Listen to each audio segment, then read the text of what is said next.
Start. Now you can talk. Should I select leave the meeting? Don't be a turkey. Good evening, everybody. Welcome to the North Santiam Sewer Authority Board Meeting number 64. Wow, 64. It's been a while. May 2nd, 2022 at 6 p.m. held by Zoom conference call.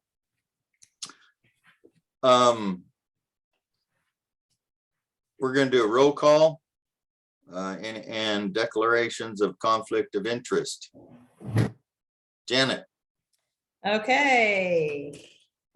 Ken. Present. Tim. Here. Tony. Present. Ron. Here. Brian. Here. Jenny. Here. Who'd I miss? Me. Janet here. Jeff Yoe is no longer, he's resigned. I'll start with the announcement. Jeff Yoe he's been with us since the beginning. He has resigned his position. He has to look at his. I'm waiting for a call back from them. Yeah, Ron, you need to mute, please. So Hey, Ron. I'll give you a call back in a little bit here. All right, bye. He has resigned due to health. Let's just put it that way. So the people that know him, the people that have been around Jeff will understand why he's doing that. He's been a great asset to this project, but he has resigned, and he had just asked me to announce that, tell everybody that why he's doing it. So he's going to be missed. And so any other announcements? So, I've just let in a bunch more people. Okay. So public comment and questions, please limit public comments to 3 minutes each. Do we have any?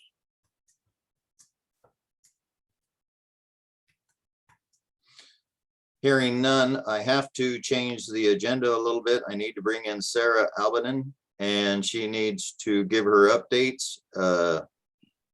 She has to further her education. So she's busy right now. So it's all yours, Sarah. Thank you. And this is the last time we'll have a conflict. So sorry to mess with the schedule order. So my name is Sarah Alban. I think I've met all of you, but I'm an AmeriCorps member working at the Mid-Willamette Valley Council of Governments. And I just wanted to give a few quick updates about what I've been doing to kind of support the sewer authority. So one of my projects was to make a informational video. So I conducted a bunch of interviews with different stakeholders in the project, and I'm still kind of editing that video. So I'll keep you updated as that continues, but hoping to have it finished fairly soon. And that will just be kind of something to use on the website and to give to people to kind of explain how the sewer authority came to be and why this project is important. I've also been working on researching possible grants for the sewer authority, and I recently wrote a short narrative, just some language that's explaining kind of who the NSSA is and what problems it's attempting to solve. So I think Ken included that as an attachment in the email with the agenda. So if you have any feedback about that, it's not written for any particular grant. It's really just language that can be flexible, and parts of it can be used as we move forward applying for grants in the future. But yeah, if you have any feedback, let me know, and I can adjust it and edit it. Another project that I'm just starting now is working on a communications plan for the NSSA. So that will be kind of a comprehensive document that's listing the many different stakeholders and partners and communities that need to be updated as the NSSA continues and evolves. So it's going to be talking about kind of what those different groups need to know, how often they should be updated, and how, and key contact points and things like that. And then also listing different media platforms like newspapers and social media and the website and how often and how those should be updated, listing frequently asked questions and specific answers. And really the goal of all of this is just to have a consistent narrative to give to people who are asking questions, and a consistent narrative to people who need to be updated as the project continues. So I'm really just at the beginning of creating this, but I'm sure I'll be updating you as I continue. And if you have any thoughts about this, again, feel free to reach out to me. So those are kind of the main things I'm working on right now. The website is pretty much wrapped up, although I'll continue to update it and add meeting minutes and agendas and so on. And then I'm just going to be continuing to help with staffing support.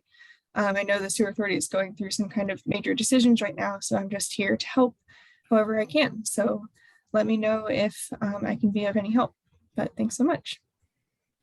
Thank you, Sarah, for all that you do. Done a lot for us. Thank you. Okay, want to go around the room. We have Karen. Can you pronounce your last name? McCord. We want to introduce ourselves to Karen. And so we'll start with Janet and Tim. Hi, Karen. We met a week or two ago when I was at the Friday meeting, and it was the first meeting you attended. So it's Tim Kirsch, Mayor of Mill City, and on the board for the North Santiam Sewer Authority. I'll poke my head in. My name is Janet. I'm the secretary for the group, and I am with Mill City also. My name is Ken Woodward. I am the chairperson for the North Santiam Sewer Authority, and I represent the city of Detroit. And we welcome you aboard. Danny. Danny Nielsen, City of Detroit, as well as a board member of the NSSA, and we met on the same Friday that Tim and you met. Ron. Mute, unmute. There you go. Sorry, I muted because I had a phone call there. I'm too late, of course, but I'm Ron Carmichael. I'm mayor of Gates and board member, and welcome, Karen. Kelly. Sharon, I'm Kelly Weiss. I'm the Economic Development Coordinator at Marion County. Sorry, I missed you a couple Fridays ago. I was out sick. Glad you're on board. Brian. Hi, Kelly. Or Karen, hi, Kelly, too. Karen, I was on that meeting call with Tim and Danny the other day. Good to see you again. I am a city council member in Gates and on the board also here at NSSA. He's our treasurer as well. Tony. Yeah, hi, Karen. I don't know if we were formally introduced, but I was at the meeting on Friday as well. I live in Idiana, just volunteering and serving on the board however I can. Thanks for being here. Mary. Well, you know Mary. Yeah, we met actually. So yes, hi Karen, thank you for being here. Appreciate it. Jody.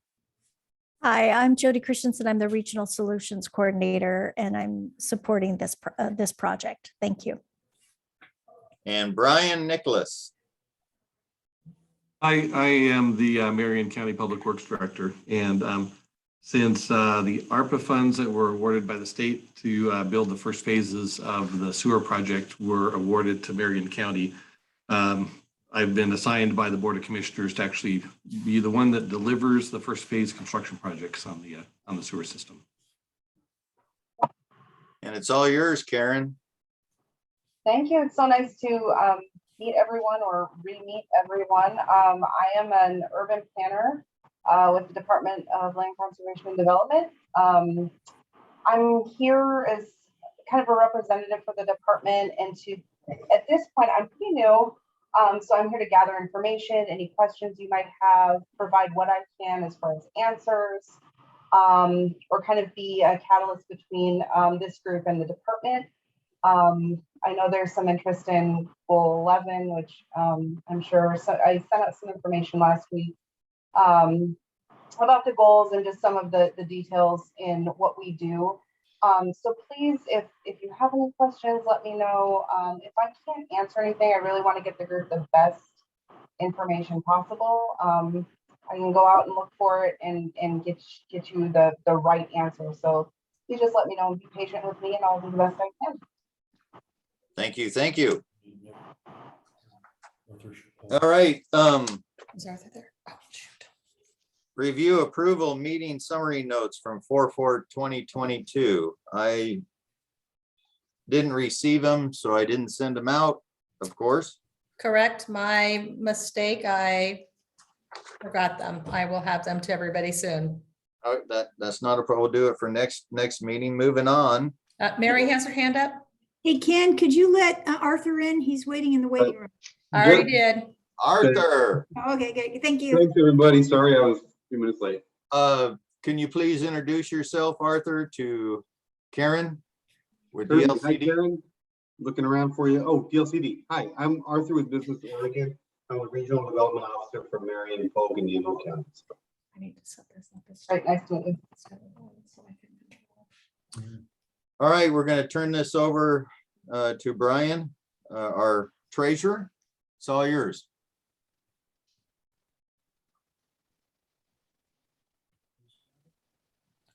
Ryan Gander. Thanks, Ken. I appreciate it. Yeah, Grant. So the treasurer's report, and I think I have this right. And Kelly, you'll please correct me if I'm wrong, because I don't know if there was something official or this was just an assumption that we should have had going forward. It appears that the funds that were actually given to the Joint Sewer Authority Task Force, or the task force, were meant by the county to just roll through when the sewer authority was formulated. So those monies are actually in our coffers, all $766 of them. Right.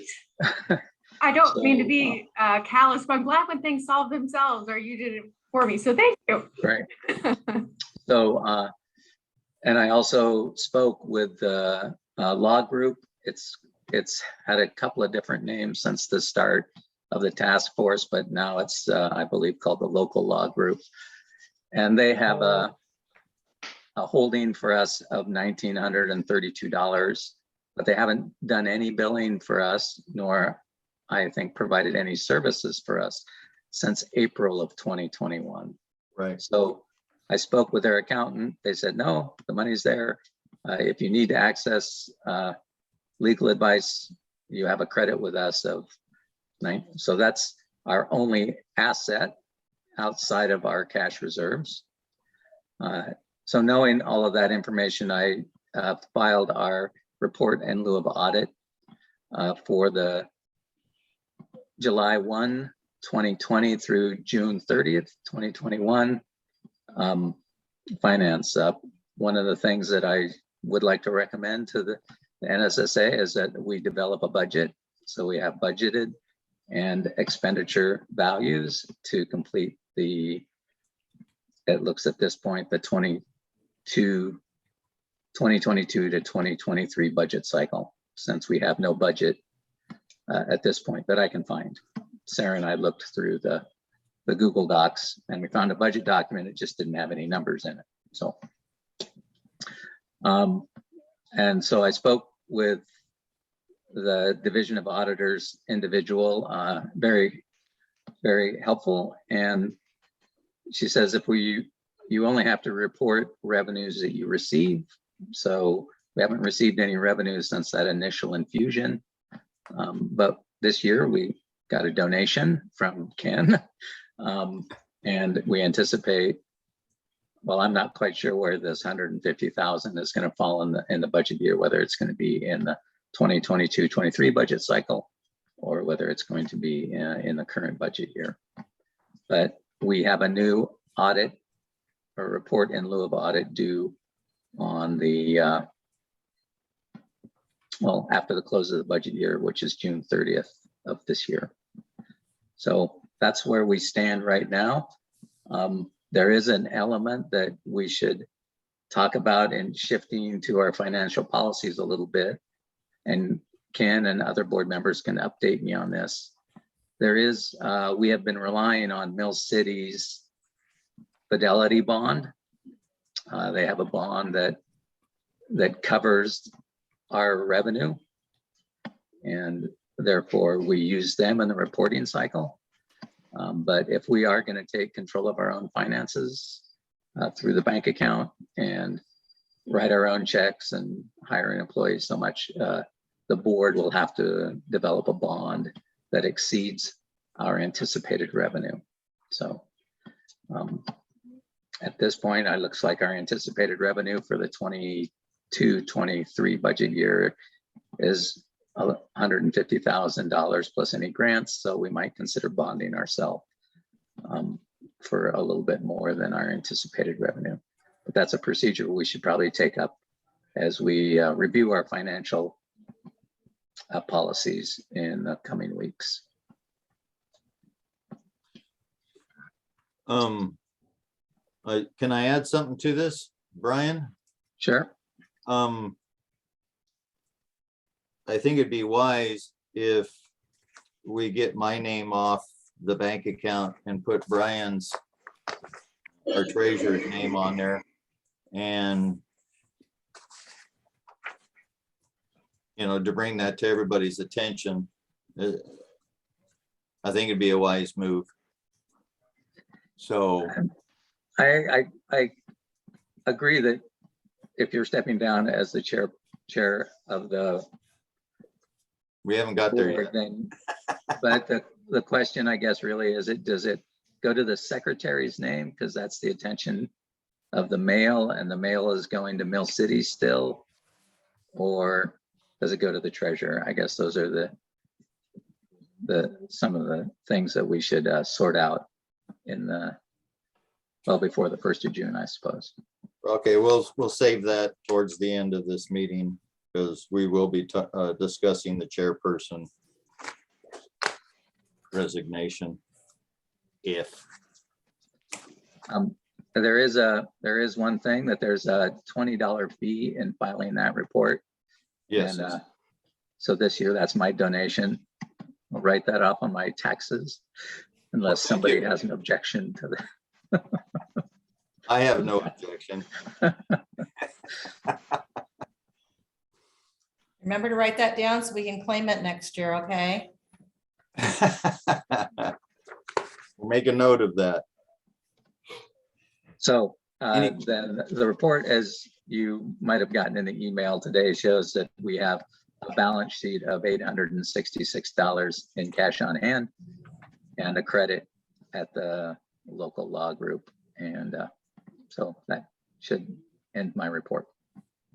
Any questions? Anybody have any questions?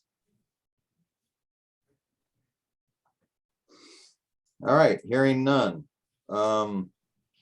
Is there any update for the financial policies and procedures, or you just want to put that on next meeting topic or on a work session?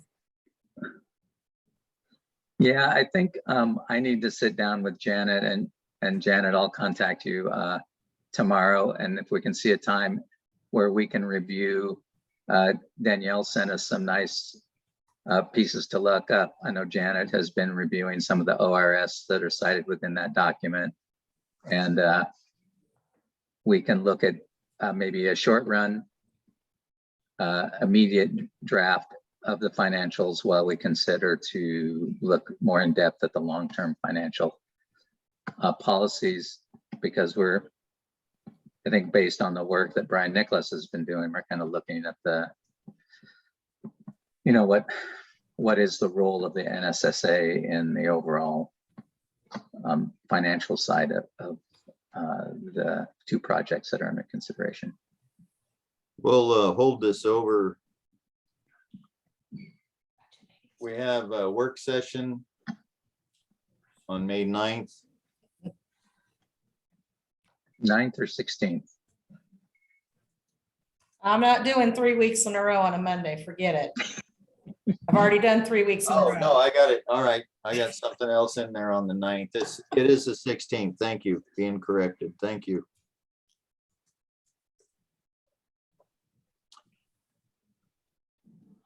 All right. Sarah gave hers. New business.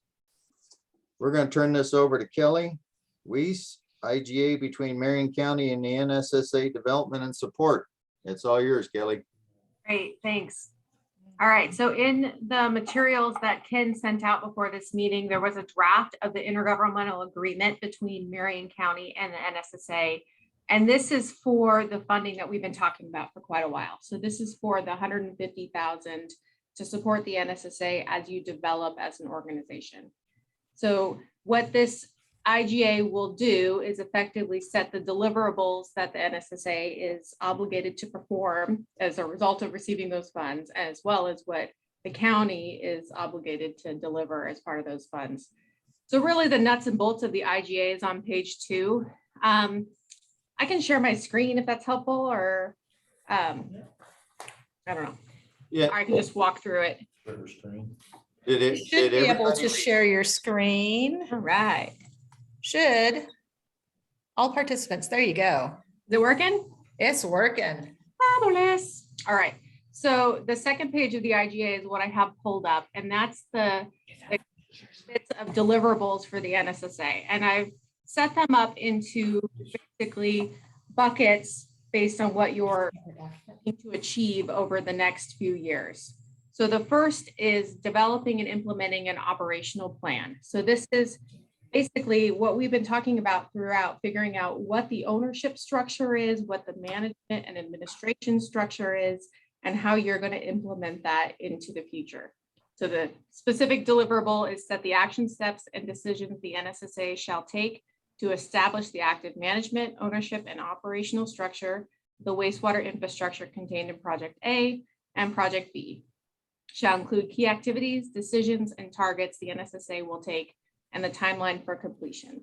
This is just a way to structure how are you going to be going from where you are at right now to full operation and administration of both sewer systems, Project A and Project B.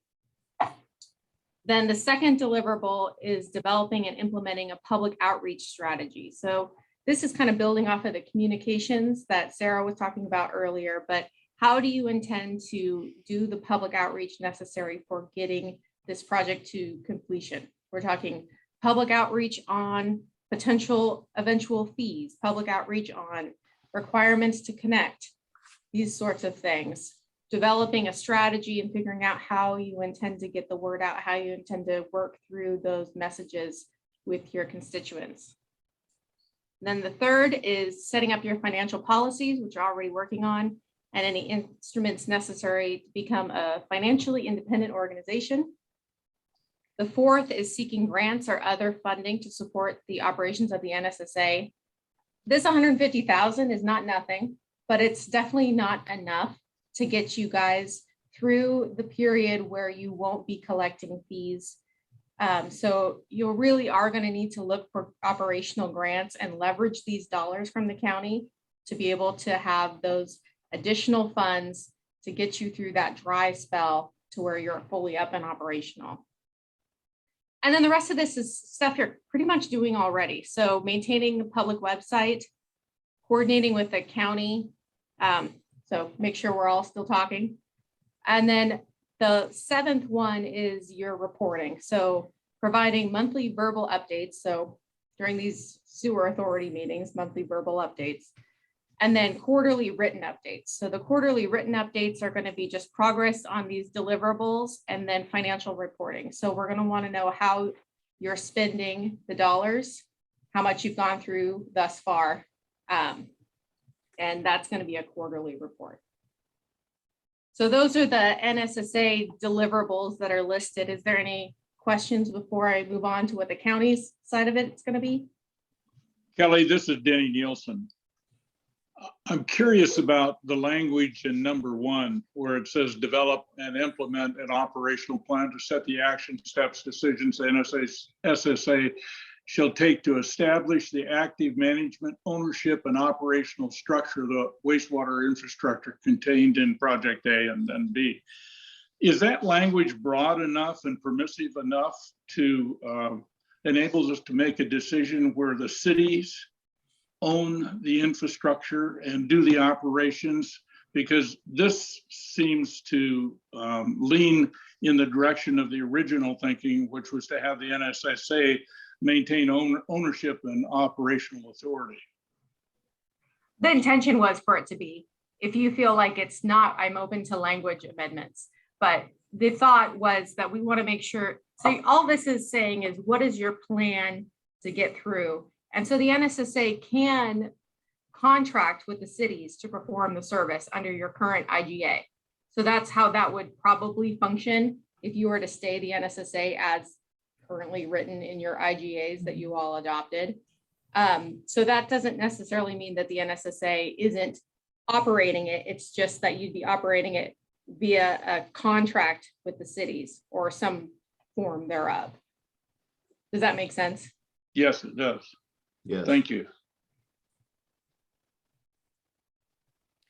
Kelly, I have a question. Yeah. With that question from Denny, would there be an opportunity in the future if we need to do an amendment to this agreement? Yeah, absolutely.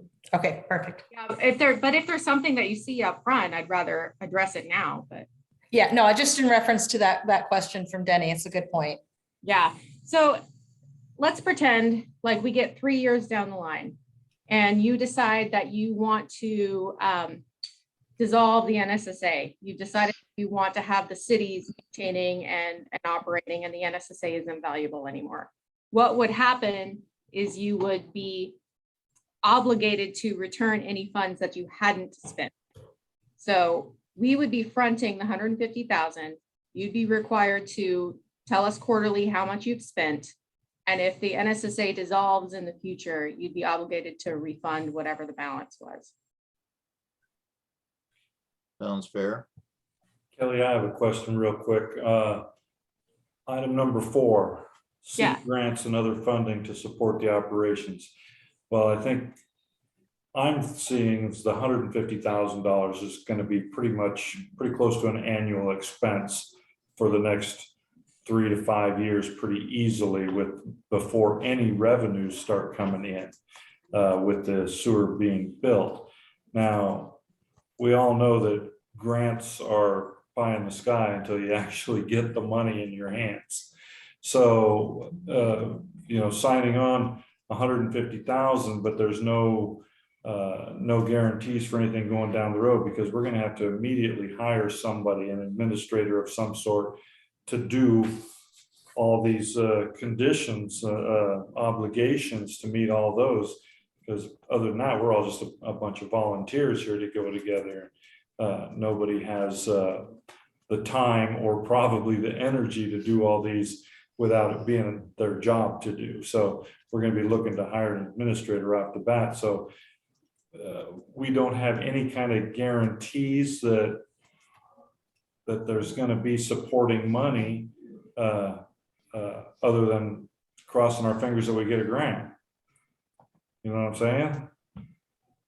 So is there anything we can do to say that there's a possibility of another 150,000 for the next year? I mean, we still obviously want to seek more stable funding or whatever, but we need to know, in order to hire an administrator, that there's going to be continuing monies, is my opinion.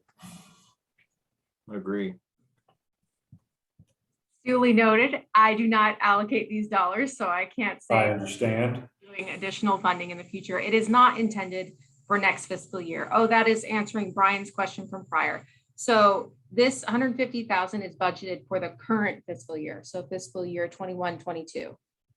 The intention is to have these dollars in your hand before the end of this fiscal year. There is no money budgeted for next fiscal year within the economic development program, which is where these funds come from. There is money, however, in the ARPA allocation to help fund what's necessary to get this capital improvements into operation. So I'd let Brian speak to that a little bit more, but it's going to take some fiscal management on your end, not jumping too far into the weeds and hiring a bunch of staff right off the bat. And looking in at what you've been working on and figuring out what your operational structure will be is really where you need to start. And you're doing a great job so far. So keeping on that track, figuring out what you want your structure to be, and then figuring out, okay, how do we get there? What staff do we need? Do we need to hire an attorney? Do we need to work through the district creation, all of those things? So this is to start you all out, but there's a lot of decisions that have to be made. Brian had his hand up. So Kelly, what I understand that this is not coming out of the 50 million, that's the ARPA bucket. This is coming out of your development office, economic development office. And it's a one-time thing, and maybe it's a two-time thing, but that's unclear at this point. But you don't have it in the 22-23 budget that the county's working to approve in the next, 60 days or so. Absolutely. So it is in this current year's fiscal budget for 150,000. Next year's budget, there is no money set aside for the sewer authority. If we get to the point where we're a year from now, or will be 8 months from now, and we're determining that the ability to get a grant is difficult, or you need more money to leverage, we could talk about additional economic development dollars for the NSSA. But ultimately, we want to make sure that there is the ability to fund a lot of this through the ARPA dollars. So okay, that was my next question. The ARPA money will at that point be in the pipeline, say next year at this time, and we'll be able to build a budget off of anticipated ARPA funding if grants don't come through. Is that what I'm hearing you say? Or so the ARPA dollars, Brian Nicholas, you can pop in if you want. The ARPA dollars are intended to construct the actual capital sewer infrastructure, but there are a lot of pieces in that are necessary and to be able to get through. So we're talking the engineering, we're talking the permitting, the planning, all of those things are still fundable with the ARPA dollars. It's not intended to be utilized to develop your financial policies or those sorts of things. But that's not to say that you couldn't use it to help figure out your steps needed with DLCD for developing the districts or whatever the case. So I guess we're just gonna have to take it one step at a time and figure out what the action is, what the steps you're needing, and how we can help fund it. Maybe there's county staff who can help support. Maybe it's funds that come from this pot, the economic development dollars. This is going to be your most flexible dollars. So you're going to want to start with how do you utilize the funds that are achieved from ARPA, which are managed by Marion County and our Public Works Department for these kind of decision points, and then work your way backwards from there. We're going to build our trust. This is. I got one question that kind of has come up here, or I've been thinking is, are we governed by the Public Utilities Commission? For? As a utility, I would think, as a sewer authority. I think in some respects, but it's not in the same way that, say, PGE is regulated. Our county service districts are regulated. Our utility service districts are regulated, but it means something different than, say, the way PGE or Pacific Power are regulated. Okay, I was kind of curious about that because we are providing a service, public service and stuff, and if the Utilities Commission was, there was guidelines that we had to be a part of or do something in that nature, and so, but okay. Do we have any other questions about page 2? Hey, Ron, you know, you're a 190, ORS 190, and that allows you to do certain things and not other things. So if you were going to have sewer fees, you would probably need to become a sewer district, which is different than what you are right at the moment. You're an authority, a different structure. So what do you mean by fees?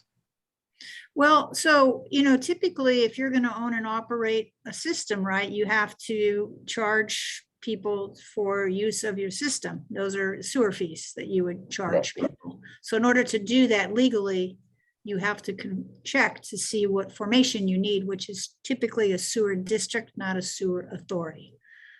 So that would be a really good question with that funding you're going to get to maybe explore how you guys want to formulate how you're going to operate.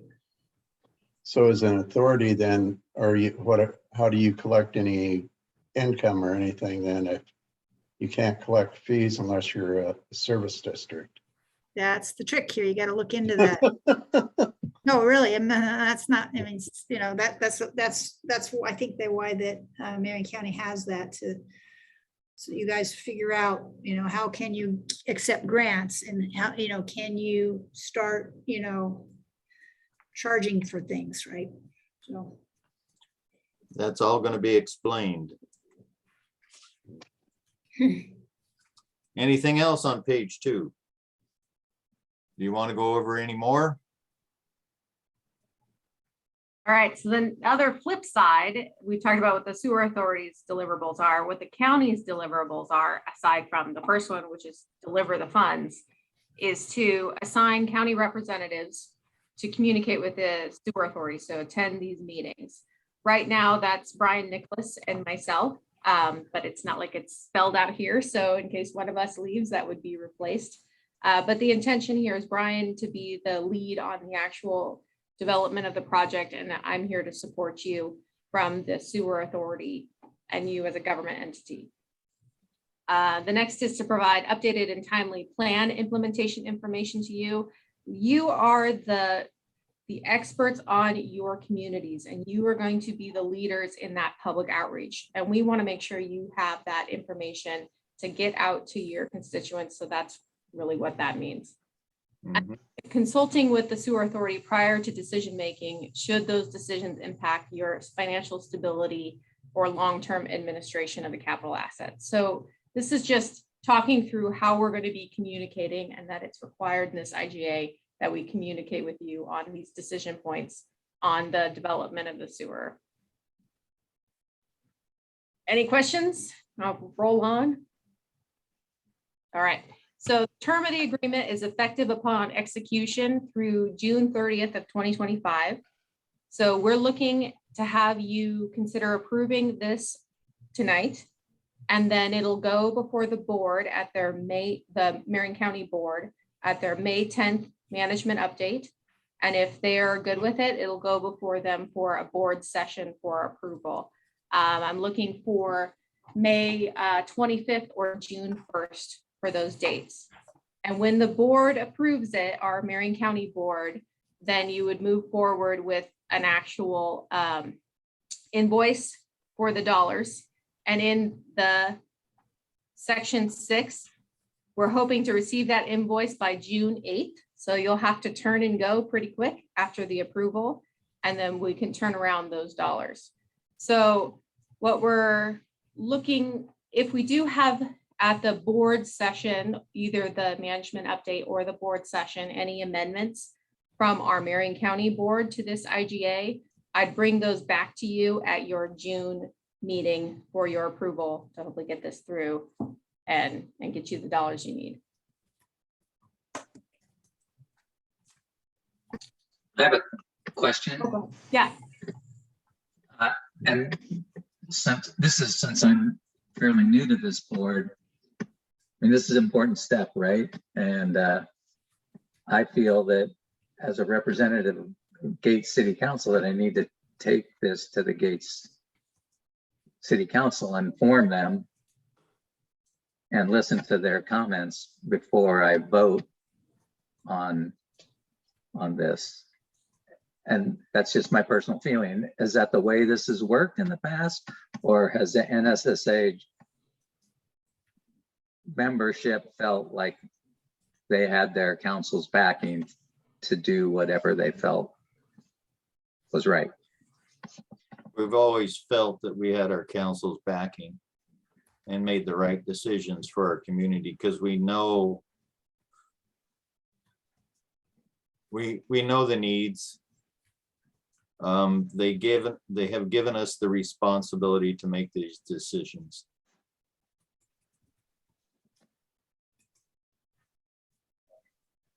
It's my thoughts that as long as we're not obligating our cities to anything, we're only obligating the sewer authority to this commitment. The cities are not held liable for anything that I saw in this whole agreement.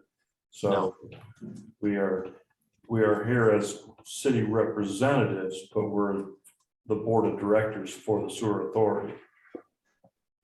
Okay. And I might add on that also that the IGA explicitly says that any money that the sewer authority accumulates, that it does not obligate the cities to any of the sewer authority's expenses or expenditures. I agree. The cities are not responsible for our debt. Thanks for clarifying that.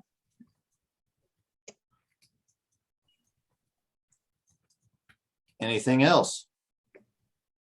Kelly? No, that's pretty much it. I'm open to any question.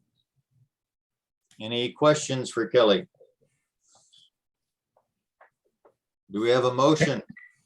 Kelly, in section 14, any notice required to be given the COG or county under this agreement? Great job. I've had 3 or 4 people look at this. Nobody caught that. Thank you. As you can tell, I utilize the COG IGA as a template. Good work. Saves time. Good work, Brian.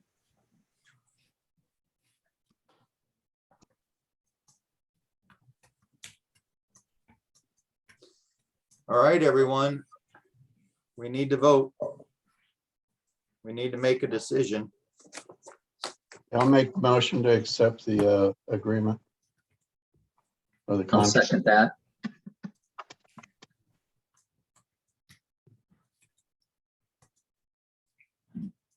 Do a roll call vote. Do you want to, you made a motion to accept the contract? Yes.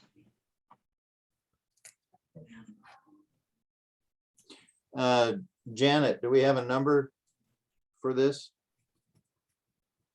No, we do not at this time. You want to do a roll call vote on this? Yes. And hold it. The motion was made by Ron to accept the IGA contract, and it was seconded by Brian. Yes.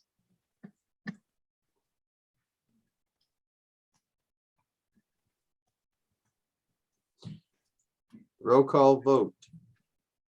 Ken, Hey, yes.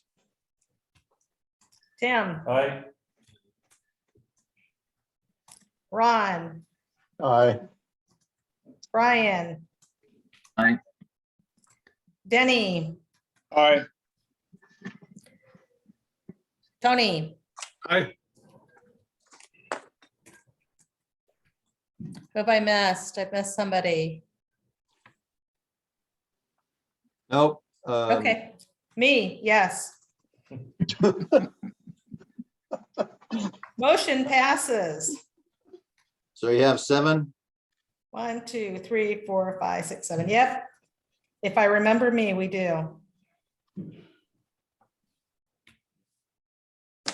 Well, So actually, that motion would be 2022-05-01.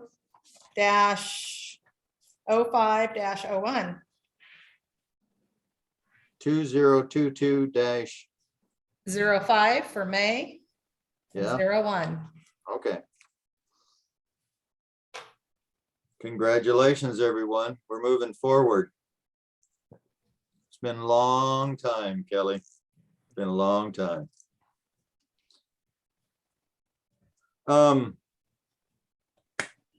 Now we're gonna move forward to Brian Nicholas. All right, good evening. Good evening. All right, I'm gonna try to share my screen as well.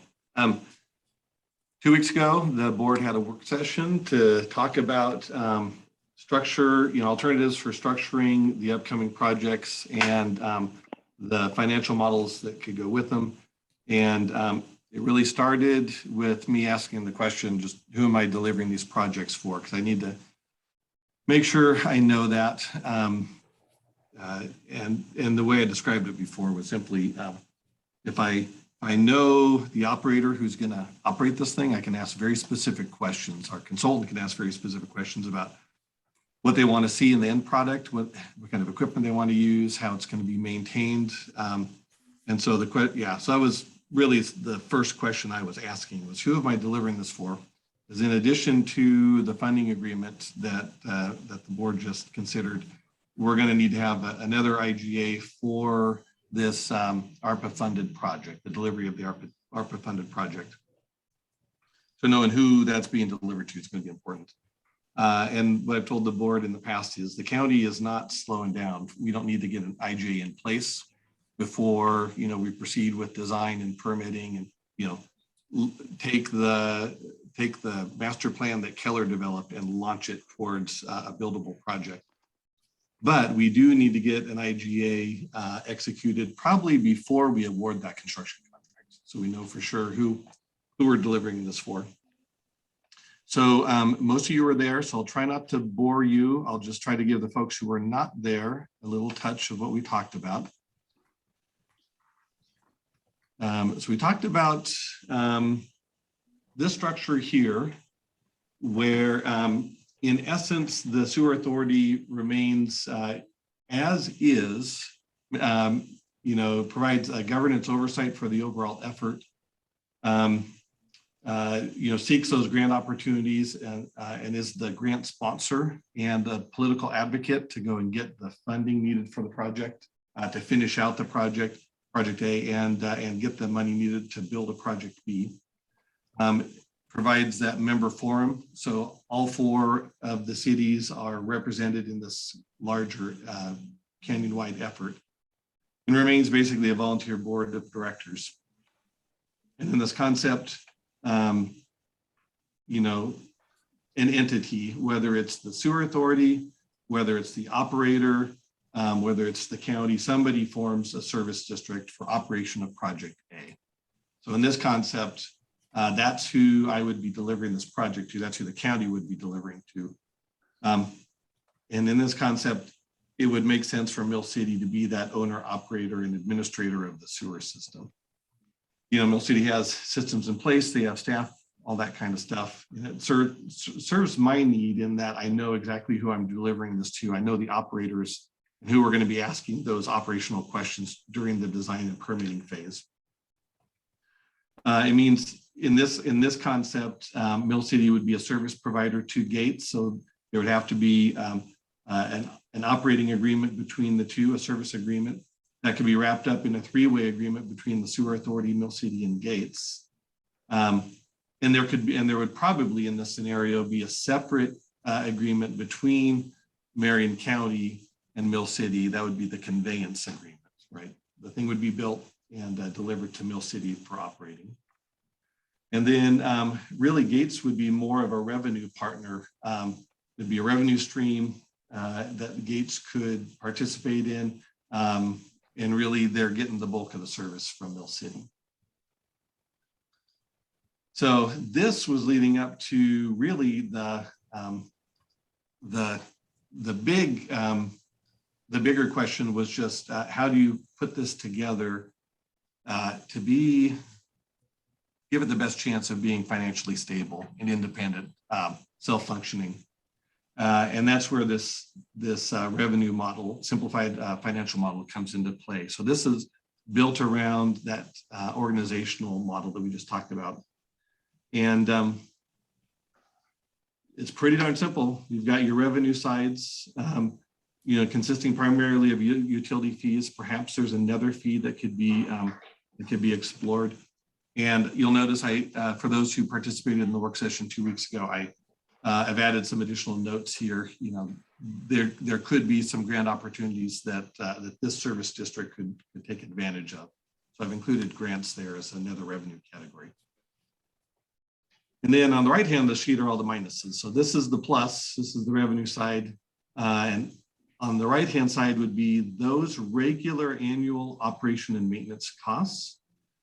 So first there's operating expenses, you know, the staff it takes to run and administer the system, as well as the materials and equipment and regular repair that's needed. So, you know, we're going to build a plant that's going to have a minimum 20 years operating life, but not, and some equipment will last decades, but some of it won't even last 20 years, right? So there is some regular repair and maintenance. Sensors go out, testing equipment has to be swapped out every once in a while, that sort of thing. That's the, you know, the first big expense on the negative side. And then, you know, the recommendation is to build this financial model so that the sewer district is setting aside some capital reserves every year, so that when it comes time to go seek grants, say in 20 years, when it's time to expand, upgrade, replace equipment, that sort of thing, the district has retained some capital reserve, and that's your match dollars for future grants, right? If you want to be competitive for grants, you're gonna have to demonstrate that the sewer system knows how to operate in a financially responsible mode. And you do that by demonstrating you have working net capital. And then in this concept, if Mill City does become the owner operator of this, well, there's a real problem with using the ARPA dollars to just pay off Mill City's existing sewer debt. There's a problem with that. However, there isn't a problem with fully capitalizing the project and building into this model a payback. So for a certain number of years, the theory is for a certain number of years, the sewer district pays a little extra to Mill City, and that funds their debt retirement. And then once that debt is retired, that cost on the balance sheet goes away. What you end up with is, you know, the magic number, revenue minus expenses. And again, over time, that debt retirement should increase the dollar amount in that revenue minus expenses count. And then it's sort of a matter of figuring out what that equitable distribution of that revenue minus expenses would be among the sewer authority, Mill City, and Gates. Can I interrupt real quick and just ask Tim a question? Who's your debt with for Mill City? Who owns your debt? I think it's HUD. We just refinanced it here a few years ago, but it was a 40-year loan to begin with, and but we just we refinanced and knocked down the terms to shorten the length of the loan, but it still has a number of years on it. I believe about $1 million, but it was with HUD to begin with. I guess I have a question or comment as well. So Mill City's sewer fund, as well as our water fund, they're proprietary funds. So any money or revenues that come in on that fund have to stay within the fund. So we're not allowed to move any of that money to the general fund or anything else. We could put it to like equipment reserves and stuff like that for equipment that's used within the, or for the sewer and stuff like that. But those are all proprietary funds. So I'm wondering about the monies that we disperse. Will Gates also have to have it as a proprietary fund towards their operational costs or whatever expansion down the line? I don't know how that would all work. I'm not the guru on that. I'm just curious if HUD would forgive the debt. Yeah. You're funny. You're funny. No, hey, they had a grant for water up in Detroit, and Yeah. I think it was $1 million they forgave. You know, so Huh. You know, it's worth a try. I mean, guess it would be worth a try. Now, there is also the real possibility, Mill City is right now looking at doing an emergency expansion capacity right now, because we're up against the wall with being at existing capacity, where we might actually have to seek out some more loans right now to finance this capacity expansion. But this would all be stuff that would be actually towards the greater projects, such as purchasing the property to relocate the drain field on that's going to be required. And so I know that you know, we're working right now with DEQ on those kind of things. And actually, I see that Mary Camarada has her hand up, so let's let her respond to that as well.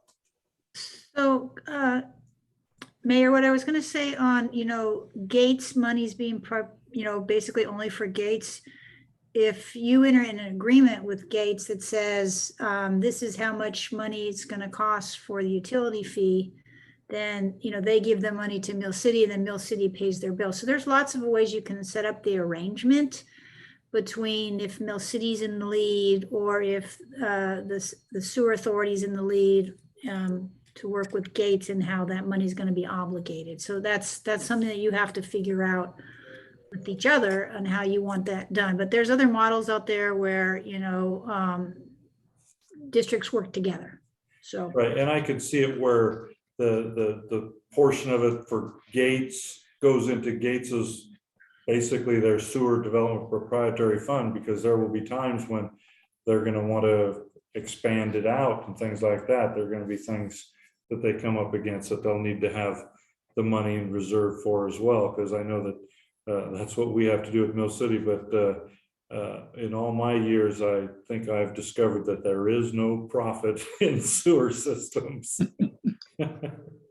no, you just have to collect enough funding so that you can do your, as I think this little model that Brian had given you helps you kind of see like, hey, I got my staffing to run the plants.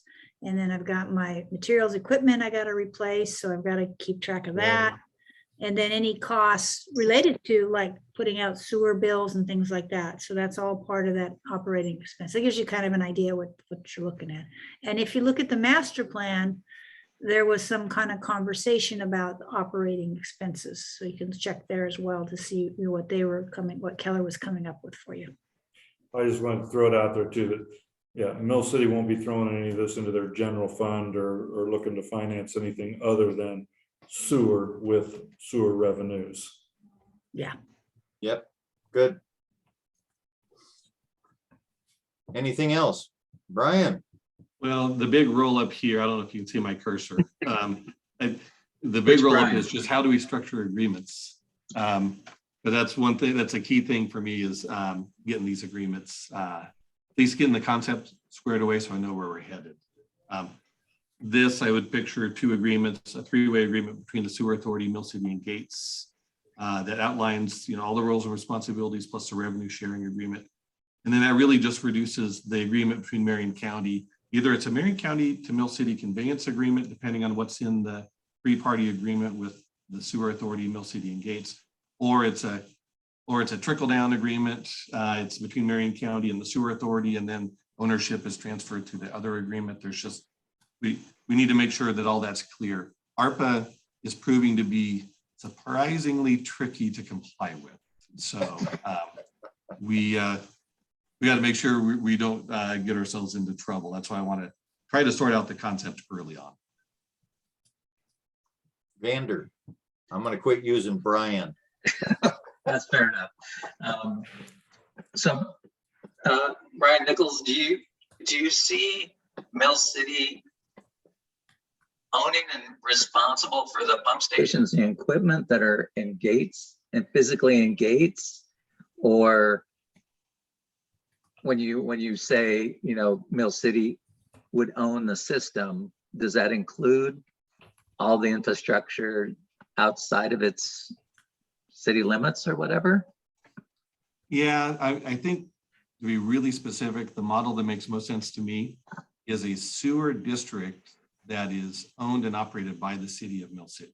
So technically all the infrastructure would be owned by the sewer district, but the district would be a district owned by the city of Mill City. And there's two big reasons for that. Nobody maintains a system like the owner, right? When they have financial stake in the game, it really doesn't work well long-term otherwise. The other reason why this model is really the one that makes sense to me is it is the most cost efficient. I mean, just bar none. It is the most cost efficient. There's like just scant overhead. There's hardly any more overhead in this model than what Mill City is already operating. And to get those rates as low as I think the cities and their constituents want to see, we need to focus on making this financial model, operating model, just absolutely as cost efficient as possible, and not having to have a sewer authority with its overhead and its cost burden is just a savings. And even if that savings is only a couple $100,000 a year, or $250,000 a year, or $600,000 a year, wherever it lands, that's still real money that has to be made up with rates. So I think it's worthwhile looking at this one because it really is the most cost effective. Total, I'd say the lowest total operating cost is to operate it in this mode. Ken? Mary has her hand up. Mary? Oh, I don't. Speak up, Mary. Sure, no problem. So Brian Gander, what I would say is we have models where Gates would own the pump stations and Gates and the conveyance system. And then we have models like that Brian Nichols just described. And I totally agree with what Brian Nichols says about overhead. The beauty of having a sanitary district for Mill City and Gates together is that then Gates would be on the board as well. And so when fees are being set, you would have a strong voice on that process. So that you're kind of doing it all together. And the fees should be, with this model, the fees would be uniform for Mill City residents as well as Gate residents. It wouldn't be like Gates has to pay 3 times as more than the Mill City. And there's reasons why that would be that way, because of when you're getting loans and stuff, we want to look to see that, it's equitable. That's part of that deal. So anyway, you can have it separate where Gates owns some of the infrastructure and Mill City owns infrastructure, but I do concur with Brian Nichols. If you have one arching sanitary district that owns everything for Gates and Mill City, there's cost savings. And also I think it gives you equal footing working on what your fees are going to be and expenses and all that kind of stuff. Does that make sense? Yeah, I'm not interested in owning pumps or anything like that, or I don't think my constituents are either at this point. So the sewer district is not owned by Mill City, just the service provision is owned by Mill City, and the sewer district is representative of the constituents in Marion County, and I suppose some in Lynn, but you can set it up lots of different ways, Brian, of how who's going to own what under a service district. So that's something that you'll have to work through.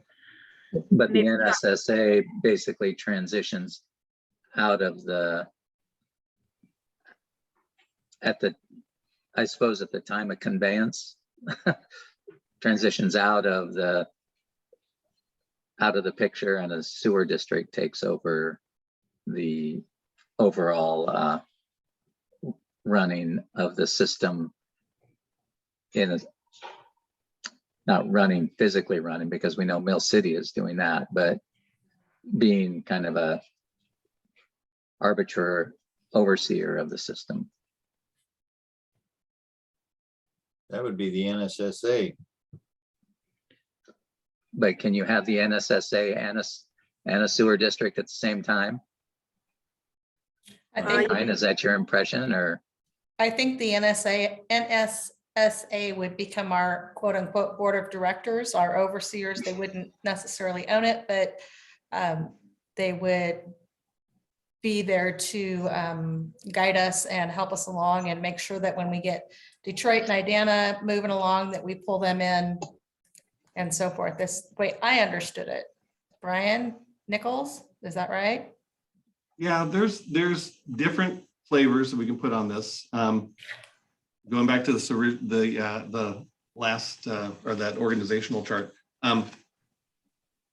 The sewer authority can serve its exact role right now, which is entirely not operational, right? You're not there yet, but you are in that advocacy role. You're planning, you're preparing, you're political advocacy, as well as reaching out to the constituents, all those kind of things. In this model, it's almost like the sewer authority doesn't even change. It's still a voluntary board, still serving all these functions that you're serving. It's shepherding the process along, and it's that forum, it's this forum to make sure that everybody's interests are being considered, right?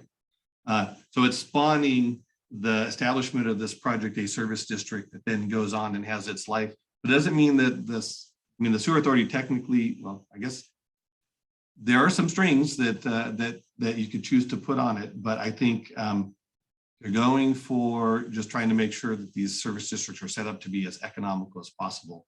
I think ultimately the service districts are operated fundamentally by the cities. And then the authority could still be that forum, that advocacy group, that sort of thing. If I were operating a sewer and I was trying to provide city services, I'd be wary of also having an sewer authority that might have different, different event, over time, sort of the priorities of the sewer authority could migrate, and it could, I'd want to make sure that the sewer system was on good financial administrative footings, which to me says put in the hands of the cities. I have a really dumb question then. The concern of completely doing away with North Santiam Sewer Authority or special district, whatever you want to call it. How can we make sure that we're pulling Detroit and Idana in with us? I don't want to lose them as Project A moves. I want to make sure we still got our hands on helping Detroit and Idana. Tony. Yeah, and thank you for bringing that up. That would be our community's concern too, is after all of the heavy lifting for Project A, how do we continue to have the cohesiveness with everybody within this group to push forward for some very much smaller communities, a lot less revenue in seeing completion to it, so I just kind of echo that as something to be top of mind for us, but thank you. We're not giving up. Detroit and Idana will be Project B. Hope not. And that's my concern. I guess when I hear sewer district, I hear another governance structure. And it seems like, is that really necessary? Do we need another governance structure? Or can the NSSA be that governance structure? So I'm trying to get it clear in my head. Is this model creating another layer of governance structure? It sounds like it is. And I'm not sure that's a good thing, because it's hard enough to get people on our city councils, let alone 3 tiers of governance structure. So is a service district just a land area? It's a defined area of service, or is it a governance structure? So can I chime in? It's my understanding, the way I see it is, so we have 2 sewer systems that we're going to be building. That's why they're both separate districts. Obviously, we have the sewer authority has 2 representatives from each community, so that we have a cohesive group of people that are going to be able to have oversight and somewhat, I guess, input onto how these districts operate similarly, obviously, because we want to make sure that not only Mill City and Gates gets their system up and running, and Detroit and Idana get their systems up and running, but we want to make sure that the revenues or the payments, I would say, from the community members are going to be low to let's face it, to accommodate the needs of a population of lower to moderate income folks. So we want to make sure that both sewer districts are working together. So that what I see the NSSA board being is to make sure that both sewer systems run pretty much the same. And I don't know, going down the road with the model, whether Mill City would contract with Sewer District B to do the UB billing and things like that. Obviously, if we have the staff available that has the certifications and stuff like that, we don't want to have a redundancy in that either. So I still see both separate sewer systems working together on down the road. And I want to tell you, Tony, for sure, that I'm absolutely committed to make sure that Detroit and Idana get the sewer system. Mill City, and I mean, as we got our system. Yes, we need to do some money. We're looking at doing that anyway. So even if this all failed, Mill City's going to move on and keep its sewer system running. So because of Detroit and Idana, I was involved with the trying to get one in there 20 years ago as well. A couple of those failed attempts. So I believe what's good for Detroit and Idana is good for Mill City. So like I say, I'm committed to all of my upstream friends. Yep. Appreciate that. Appreciate that. And I think there's also with a district, a special district or special purpose district, or however it's worded, there's different ways for funding. So I think that's a good thing as well. But we also understand that it has to be affordable. That's what we've worked on for all these years. It has to be affordable. I think it will be, it will be. We have to be efficient, and we have to, pay attention to detail. If both sewer districts work together, operational costs will remain lower. Yes. I'm thoroughly convinced. Yes. And Mary, you had your hand up there for a minute. Yeah, I was just going to say, again, if you go back to the master plan, they talked about how, revenue sharing would take place. And that was with that consultant, that economic consultant. So that's a place for the districts or the sewer authority to look at, to see how that was played out and see if you want that to go forward. And then you can set up your service districts to keep that in mind. But the service district, what that allows you to do, at least, it allows you to take on loans, from, for DEQ, and then Business Oregon here, they can speak to their end of the shop.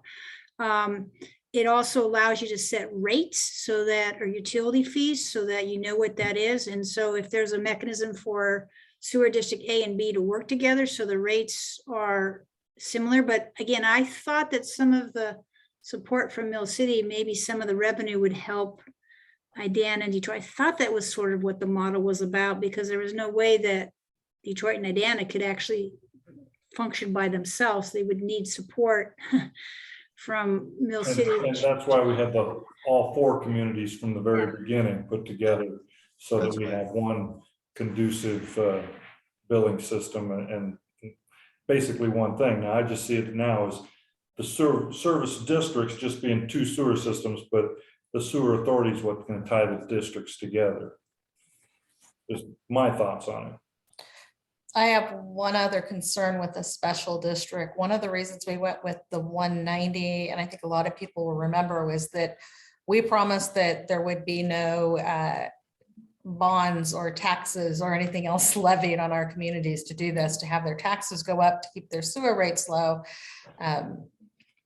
Wasn't something we wanted to do. So I don't know how that's going to play into this, but just thought I'd bring it up. That's why we have to pay attention to detail, and we have to work as one, work together and make this work. And I think that's what Marion County is looking at us to do. And I think we've worked at this long enough and all agree that we can't come in with these high rates. We just know we can't. So we're gonna have to do what we can. go after the grants and work hard and keep it as low as possible. We got our work cut out for us. We knew that was going to happen.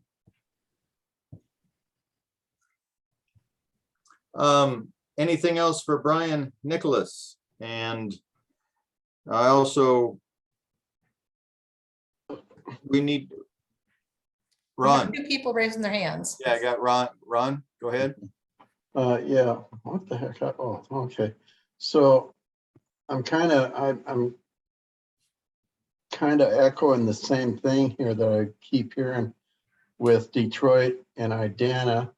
And it seems like Detroit and IDANA are getting further and further and further away from the big picture, you know. And I know I don't live in Detroit and IDANA, and I'm Gates, and I'm all for, you know, us getting a sewer system in Gates because we need it really bad. But Detroit and IDANA need it even worse, you know. So what is going on in Detroit and IDANA? I mean, is there a plan? I know that there's a deal about doing the downtown area and stuff, but that's not going to be enough for the development in that area that's going to be needed, because let's face it, Detroit is the epicenter of our area up here, you know, and what draws our tourists in, you know, we get what, 250,000 tourists a year up at Detroit. And so, I mean, it is the epicenter for us. And so focusing on that area right there seems just as important as expanding Mill City to me. So I'm concerned about this too, because I know that us sharing the expenses, because the whole thing was to spread this out over a greater number of people. Right. Right. To keep the expenses down. The original thing was we get the 4 cities in here, putting it all together so that we could have that median income level, keep it down low enough to where we could get the grants and the money and stuff that we needed, which we've got some. You know, originally the plan was, well, for all four cities, the original plan was about $60,000 to do it all. Now it's 50,000 for just Detroit, or 40 million for Mill City and Gates, and now only 10 million is for Detroit. And I'm seeing a disproportionate thing here going on, and so I'm concerned with that. You know, I mean, I'm with Detroit and IDANA. I mean, I think you guys deserve just as much focus as Gates and Mill City do. And so how do we do that? Well, and thank you for bringing that up. That's, you know, obviously I realize, and our community realizes that we're kind of part B, right? We can't put the cart before the horse. But some of the things that you know, kind of go around the telephone lines are, it was going to be a 2 to 3 year, then a 5 year. And now we're hearing that potentially even the opportunity for making a decision on land is 10 years out for Detroit and IDANA. And so that's where, when, you know, I appreciate the commitment from everybody on this call, but I just know how it is to serve. Is there going to be all of that push still forward 10 years from now, or whatever the timeline is? And just seeing something going forward for those two communities. You know, maybe it is saying, hey, we are 4 to 5 years out from even beginning to start looking at the rubber meeting the road with this. You know, I don't know. Again, I'm still new, but I echo that and I appreciate that, Mayor. And also remember, Detroit doesn't have any extra property for a drain field. They have a park. They just put in a new park. And they're going to tear it up, put a drain field in it now for the businesses. Well, they can think about it. Yeah. Denny, what have you heard anything about that? Because that was tried once before, or thought about once before, and it didn't happen. Oh, well, it's a great question, Ken. And I think right now, using the park as the temporary drain field for some period of time until the larger project is complete probably has more support than anything else, because I don't even know of an alternative to that at this point. And to echo what Tony has said, these are the same questions, Ken, as you know, that I expressed when I first came on the committee, is there's nothing so permanent as a temporary solution. And that's what worried me about having the $10 million to put in a business sewer system. This really is just a septic system on a larger scale. And then not having the funds or the community support to doing a larger project in the future. So again, it's great to have all of the support from NSSA.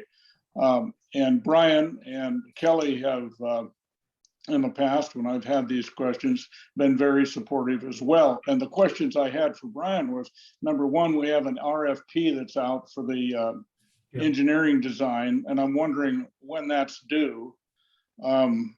The other question I have is, so we have $10 million allocated to begin something in Detroit for the business district. Is there any sense of when that window of opportunity will open and we can begin to think about engineering that project as well? Yep, so there's two questions there and I'll answer both. So the RFP for the engineering consultant has not advertised yet. I'm going to be down at finance all day tomorrow trying to finish that up so it can get advertised this week. So we're getting real close. And then, well, let's see. So the $10 million for Detroit IDANA, it's not $10 million for a commercial septic system for the downtown area. That's sort of an ancillary thing. It's several $1 million for completing the facilities plan, acquiring land and permits and doing all that stuff to move that project to a bid ready status. So it'll be really advancing the Detroit IDANA project. It just won't have the construction dollars. That'll be the big financial lift. So, but within that, I think there's potentially $2 million available that could be put towards a interim solution just for the commercial district in Detroit, so that doesn't languish. And because of the complexities of using ARPA, we're going to put that scope. It's going to be an element of the scope within the RFP, because this has to be the consulting work has to be competitively bid. I can't just pull on a consultant and start using ARPA dollars to pay them to do that design. So that's how we're going to cover it. We're at least going to make sure that everything that could be needed within the scope of services is in that contract. It's in that RFP. Whether we we collectively decide to use that scope to design a septic system, that's something for this group to decide on. But I'm just including it as something that we can access in that. So, Brian, I had a question for you, if that's all right. You just referenced that $10 million could be potentially used to move the Detroit IDANA project forward a little bit for land purchases and things of that nature. Are you involved, or have you, and you probably are, I apologize if that's the case, with the conversations with Marion Forks and the donation of the land for the Detroit IDANA Fire Department, and the potentially coupling that, because the land is potentially big enough for a sewer type of system setup? Yeah, Ken shared that information with me, so I'm familiar. I haven't been in the mix of the conversation. Because they're moving very quickly in those talks for the fire department. Yeah. Okay. But that's going to be, yeah, they're going to revisit that. The fire department is. Highway 22 splits that parcel of land. Yeah, they actually just had a follow-up meeting last week with Marion Forks, and yeah, I mean, I don't want to get into the weeds on it, but it's quickly picked up momentum again. My wife serves on that board, so I know who you're dealing with. Yeah, because the other part, the whole thing, I'm not going to get into the weeds, but my comment was it'd be a great thing for that intersection if on the north side would be the facility, on the south side be the fire department. ODOT has to look at points. ODOT has to look at a project like that, and they're going to have to redo that whole intersection. If you have fire department and if you have a facility, a wastewater facility, that whole intersection area has to be redone. And that's what I brought up, you know, with Brian Nicholas. One of the things that I talked to kind of off the record with the city council of IDANA is changing IDANA from where it's at now and going forward, because we have the commercial property. We have lots of commercial property available there. And to attract businesses, whether they're small hotels or a little restaurant or whatever it is, and we know some people who've been interested in the years and who potentially are now, with funding, there needs to be that. It's not here yet, but we do have the plan. We do have these steps. So let's start planning on selling you land and getting the infrastructure is coming. In other words, so for that continued growth of that upper part of the canyon there. So I don't think Marion County is going to forget about Detroit and IDANA. I really don't. Okay, thank you. You and Tony and I won't let them forget. Yeah, not with me here. Hey, I just want to bring up another thing here. Ken, I talked to you ages ago about the Cedro Woolsey and the Omni processing systems and stuff like that.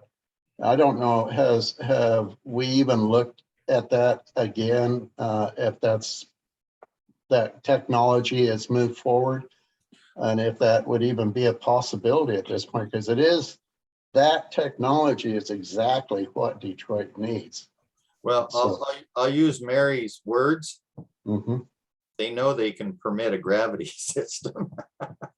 They know they can permit one of those. Right. That is technology that's in the future, because they even told me when I did the research, I made the phone calls, we're not even in the States yet. This is in third world. Yeah, but that was two years ago. Oh, there's I can call them again, but I think it's worth our efforts, because I did talk to them, and they weren't doing full processing, I know, but we're doing wastewater treatment. And so if we go down that path, we know we can get this permitted. If we go down that path, now we're going to be further than 10 years. That's what I believe. But I will call them. I'll find out. I think it's worth an effort. I'll find out. Just my opinion. So Ron, one thing about any system is where you're going to discharge the water. So that really trips up the canyon area, because you don't have a lot of flat, good soil areas, especially for Detroit is really. Well, that's the thing. That's the wonderful thing about the Omni processing system, is that it ejects pure water, drinking water. Well, remember 3-basin rule. Well, but it's also, we don't consider processed water drinking water, and so that would be a new thing. That's also that. I think Ken's right, that it would take rule changing and things like. Not saying we shouldn't pursue it. I'm just saying that typically we don't. It's not that we don't care, but the rules are such that come down through EPA and state rules that say, hey, if it came from your processing system, it's not drinking water. It is processed water and has to be managed as such. Now, if it's pure clean drinking water, then that's going to be easier to manage than if there's nitrates or suspended solids or something in the discharge that then has to worry about groundwater effects. So that's why we just simple. It's purified water, and they consider it drinking water. So that's what I'm saying. The state that's not a thing yet. Okay, I get what you're saying and stuff like that, but that's. Hey, we can have fun, and I can make a phone call. We'll just see where it's at. That's all. Yeah. Mary should make a phone call. She make a lot of phone calls. All right, another question for Brian Nichols. Brian, when do you need a decision on which kind of a model we're going to proceed with, so that you can begin to gather from stakeholders the information that you need? Well, I mentioned in an earlier conversation that we could probably push it all the way to just about the time we're ready for bid. I mean, that'd be pushing it pretty late. So probably a year from now, within this year, if we could pin this down by the end of this calendar year and leave ourselves some time next calendar year to actually create those agreements and get them executed, I think that would work just fine. You've got time to chew on this. Brian, we also talked in the last work session about the RFP and if there was going to be an opportunity for the NSSA to review it before it goes out. We knew the timeline was super narrow. I didn't know if that was something that you were intending on pushing out and saying, you've got 30 minutes to review it before it goes to bid, or but we did have that conversation. Yes, I'll try to make sure that we give you at least a couple of days to take a look at it. Do we want to vote on this ownership of the system tonight? I think we should. Does anybody want to make a motion? We'll see what happens, because. So moved. What are you moving? What are you moving? Are you moving? The recommendation from the Public Works Director of Marion County. For the ownership to be within the city. Within the city and not the NSSA. I'll second that. Janet, do you have a number? This is going to be O2.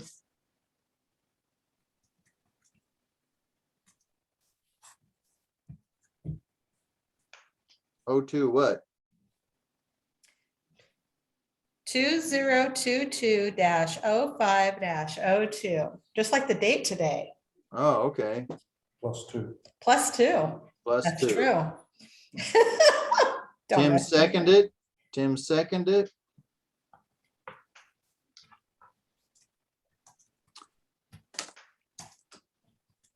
Janet, roll call vote.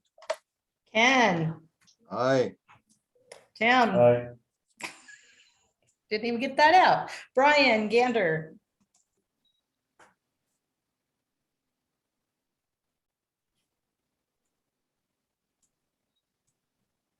Did you hear you? Brian Gander. Thank you. Denny, Aye. Ron, I'm gonna abstain. How do you abstain? Huh? How do you abstain? You know about the project. Yes, I'm gonna abstain because I kind of am gonna go back to what Brian said earlier. It seems that this is something that should go back before my council to make a decision on. Then that would be a no vote. Not an It's an abstention. abstain. It's an abstain. It's a no vote. It's a not a vote, a non-vote, not a no vote, a But if you- non-vote, So it's a no vote. non-vote. Okay. Tony, Aye. and I am an I. Who'd I miss? Nope, that's 7. Is it? I'm just really lost tonight. I can't count myself. Motion passes with one abstaining. All right. Good job, everybody. This is important tonight. Well, Sure. and I understand Ron's concerns. I want to chime in before we accept the RFP or whatever that Brian Nicholas is going to present to us. I would have to take it back to my council too. I can't commit the city to it yet, but I can say that as a sewer authority board member, I want it to go forward for them to give us an RFP to present to my council. Appreciate that. Thank you. So this is what I think I agreed to, Ken.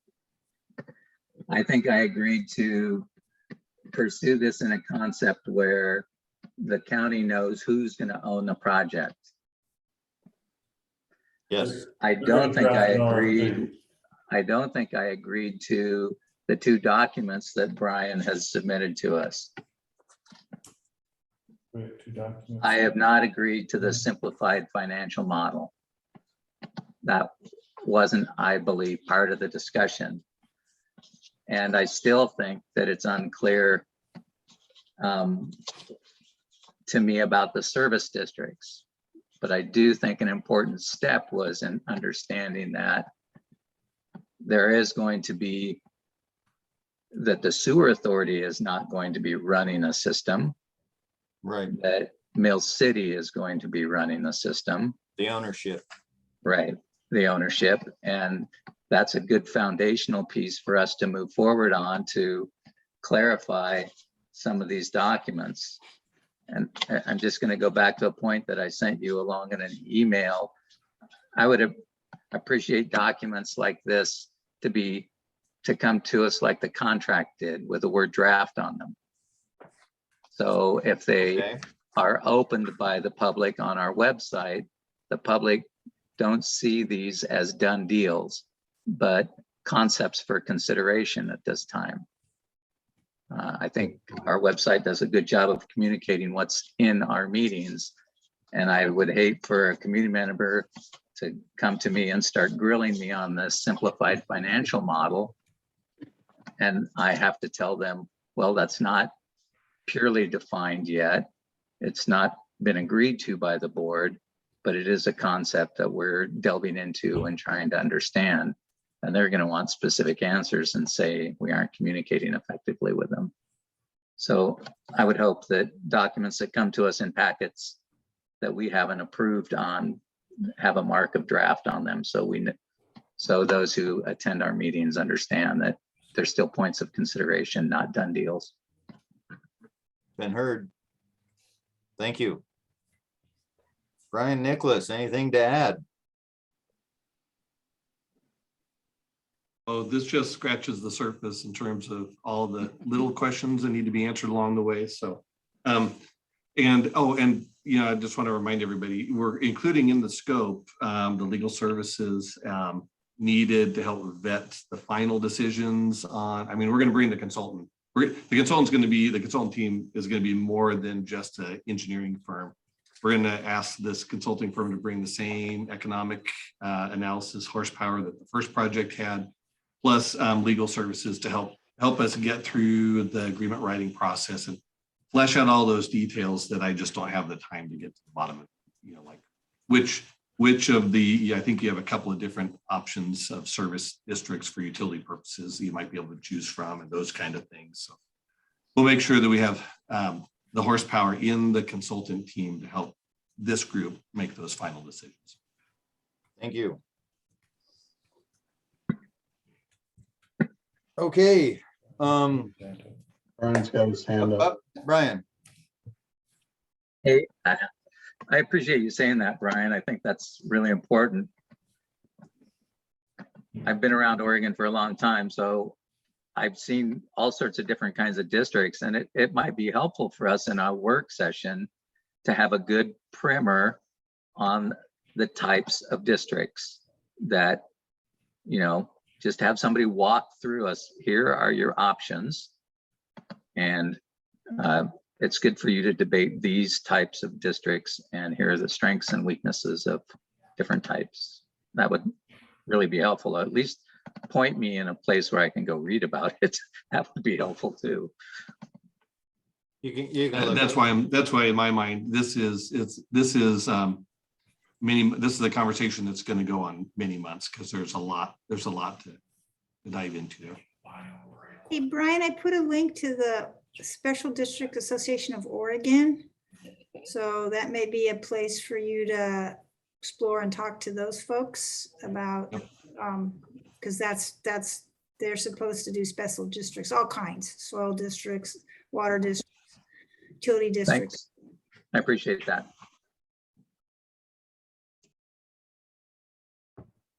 Anything else?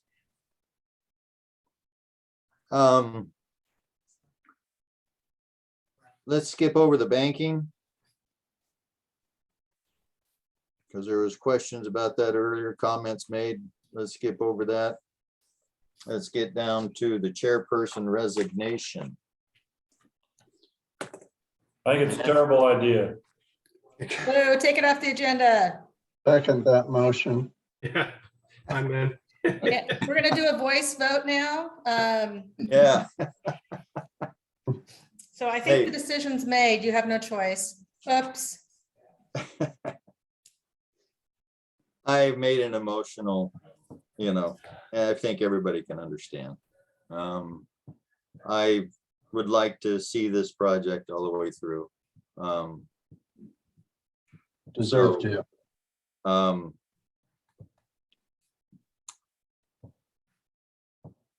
What do I say? I rescind my resignation. Yeah. Perfect. Accept. Here, here. Second. Aye. Thank you, guys. Then that's off the table. Done. But Ken, help spread out. If you need help, ask. Yeah, no, I am. Thank you, everyone. We have to schedule ethics training. We have to get this done. Question. What? Do we want to go through the ethics boards or do we want to have the law firm do it as they did last time because they specialize to a 190 and what we were working on, if I recall correctly? The ethics training through Oregon Ethics Commission is free. I don't think it'd be free through the attorney. It's 2 hours. It was longer. The last time we took it was longer due to the fact we thought maybe we're going to change the rules on the 3 basin. We thought we were, for lobbying. We're not going to change anything. We just want the basic 101 ethics training, and that's 2 hours. And we could take one of the work session nights and do it. And they're willing to do it at night, but we got to get this scheduled. We got to do it. And it's got to be logged in. We're behind. Okay, when do we want to do it? We want to do it, well, 16th sounds like we're full. Yeah, we have to just, and so the next one would be the 30th. Wait a minute. We're gonna, nope, Oh, not the Memorial 30th. Weekend. Forget it, dude. So it would be the 6th of June or the 20th of June. So the 6th is a regular meeting. The 20th is our next work board. All right, I'll schedule it for 20th. Is that okay with everybody? Yes. So far. You got that, Ken, or do you want me to do that? I'll schedule it since I have all the notes here in front of me. And I'll Can you check say with the them. date again, please? June 20th. It'll be from 6 to 8. 6 p.m. to 8 p.m. Man, we're killing this agenda. I have a Yeah. quick question. Before we were still kind of close to the board topic, because the other gentleman retired or stepped down from IDANA. Should I talk to our city council about putting forth another candidate for this board from IDANA? Yes, I saw something. I don't know if it was on Nextdoor or whatever, but they put a notice out. I would bring it to their attention one more time. Jeff did call me tonight. He has his reasons. I agree with him. Sometimes some of my neighbors need just a little bit of nudging to be able to step forward. So I'm the guy that'll help give a nudge. So. Yes. Arm twisting, Yes. you call it. Yes. Tim does it well if you need help. Yeah, that's right. Yes. Not showing up as a yes vote. Yeah. Go ahead and see if you can recruit somebody. Sounds good. So we're right now, the treasurer, just leave the banking alone, I guess. Is that agreed? I mean, simple. Don't have to do anything. Janet, are you getting statements? No, we haven't deposited anything in there. Right now, Ken has it frozen, so we don't accrue all those fees and eat up what little bit we have. Once we activate it with a deposit, then we start to receive the statements and we start to receive fees. Yeah, so once the money, The only thing is when to transfer the money we have in Mill City into that account. let's wait till Marion County comes through with their funding. And then we do it all at once. We don't want to. Fair enough. Is everybody okay with that? Yep. Yes. The financial, that's going to be a very important financial policies and procedures, develop budget, bonding. I'm glad you brought that up, Mr. Gander. I'm really glad you did, because didn't even think of that. That's important. Develop budget, bonding, and financial. I think that's going to be very important on our work session. We want to tackle it then. I mean, you guys tackle it before, and then you'll I'll have buy it the some. coffee, Brian. Okay, well, I'll give you a ring after the meeting tonight, and we can set up a time, huh? Awesome. May 16th. Anything else you want to add prepare to? You want us to present some stuff on May 16th? Is that what you are Yeah, asking? we're gonna, yeah, present it, open for discussion.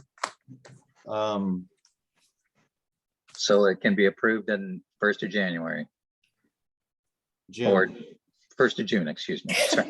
I'm not waiting that long, and I don't think Marion County's gonna wait that long either.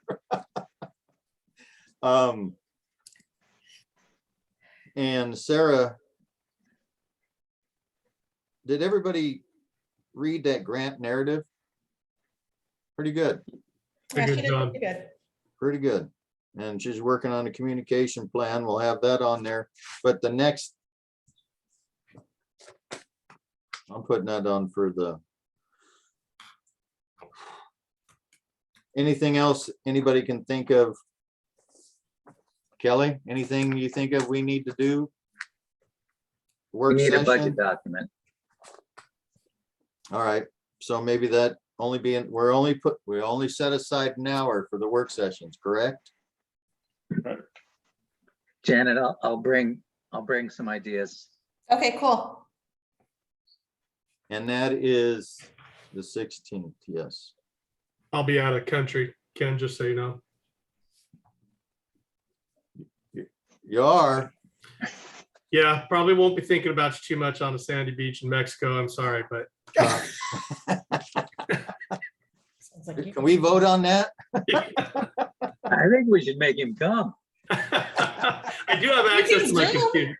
It's Zoom, dude. Come on. I get extra points if I do get on that call. Yeah. I don't know if you want Put those your couple margarita points. aside, but Yeah. Well, enjoy yourself. Yeah, thank you. That's our work session. That's that. Anything else? Anybody have any other comments? Karen, where'd you go? Aha. I sent, so what do you think? I know there's been talk, I know we got a couple of minutes. There was talk, Mr. Gander was concerned about having people in Lynn County, you know, if we run the pipeline down Kingwood Road, having people hook up that can hook up, but they're not in the urban growth boundary.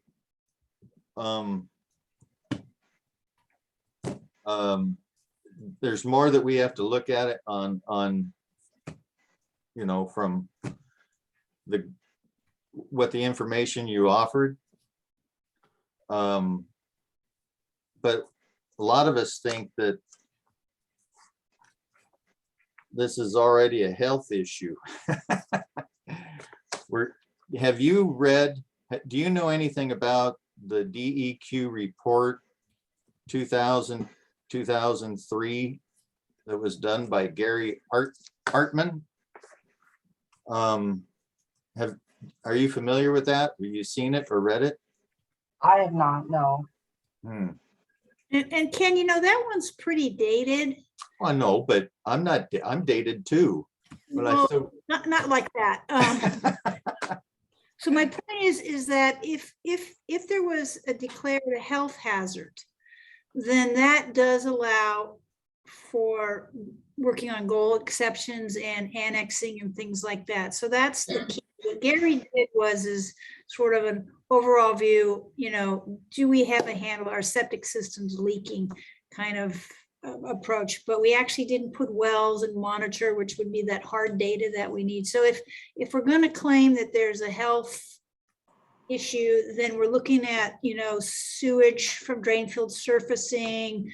We're looking at, you know, nitrates that have been monitored getting into the river, which indicating that the drain fields aren't working. And we don't have that kind of data. So I want to just be a little careful to put a lot on Gary Hartman's report. That's old. We don't have current data, and it wasn't designed to actually get the analytics to confirm that what we suspect that with old drain fields that aren't properly maintained is that they probably aren't treating sewage as we would like them to do. I always like to remember what he said to me in the very beginning. We need you to clean up your mess and keep it clean for the future. And that's what we're working on. That's where. We applaud you for that, but it's not the same thing as the health. Okay. Now, there was in Gates, I wish Dale Weesey was here. Gates flooded or close to being flooded to where it was in the 90s or something, to where that poor town stunk forever. All the systems, it all came to the top. I'm not, you know, I would like to make it real easy for the whole canyon. I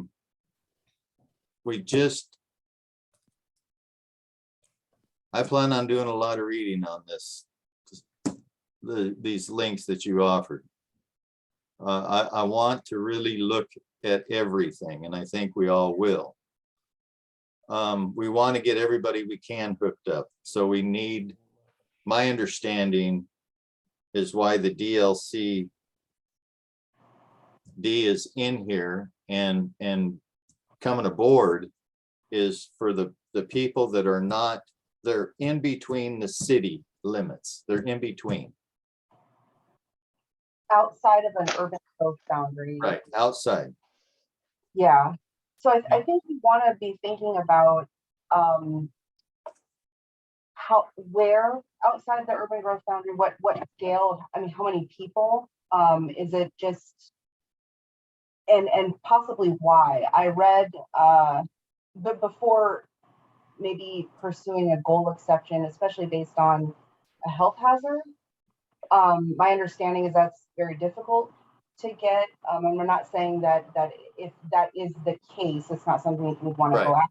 But I read over Sarah's grant application or her narrative, and it sounds like some of the concerns with hooking people up out maybe along the route or outside the UGB is that some due to fires, some land has been taken away. There's been some, it's become expensive to do septic, is my understanding on some of this. But I guess I would encourage you to maybe think about why and the scale of how many people outside the UGB you want to hook up.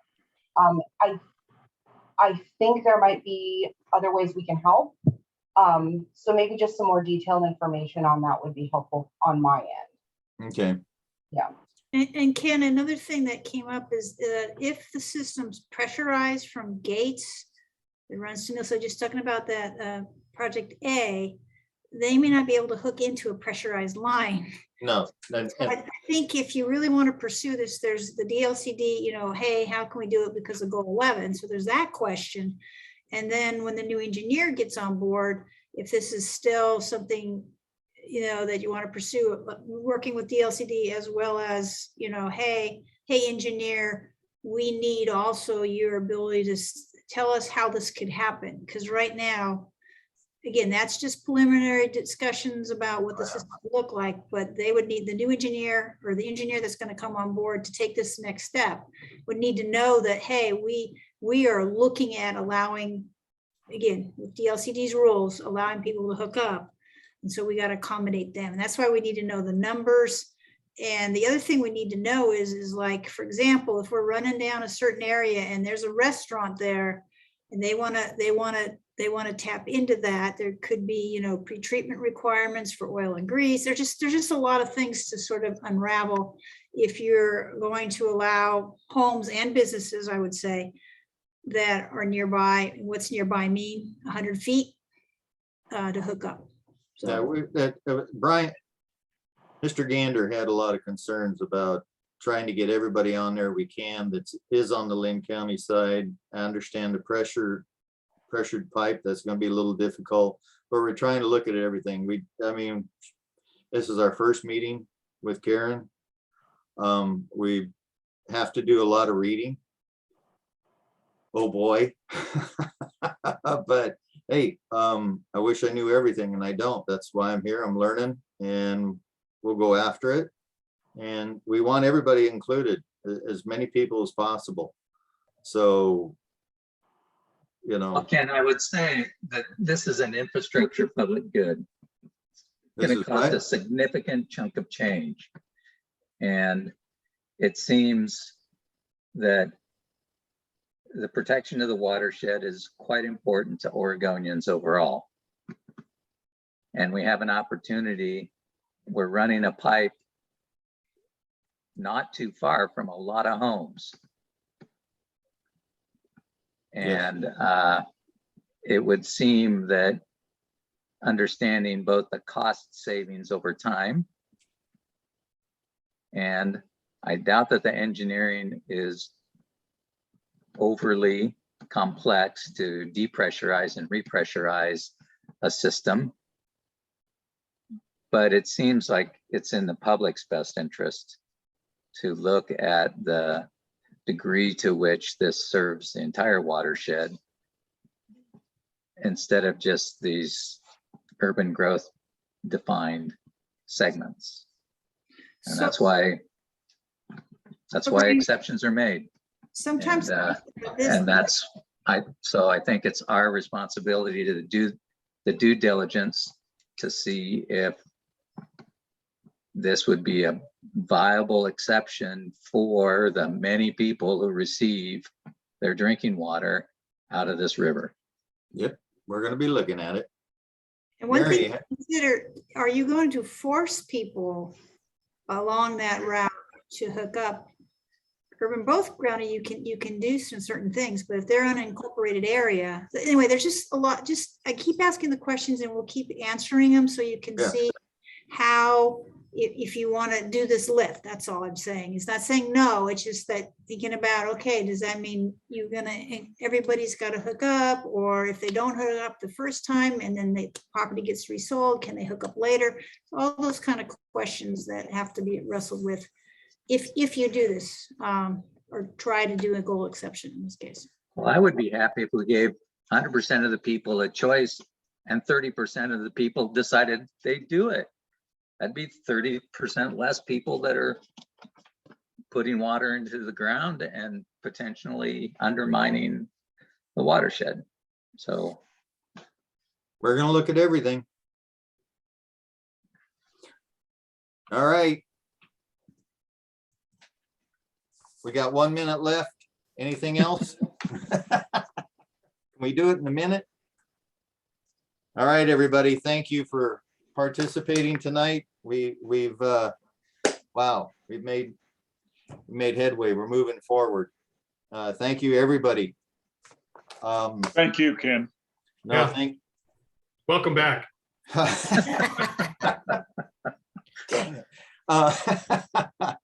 Thank you. Thank you for your trust. Have a good night. All right, everybody, this is the end of the meeting. We shut off the recording and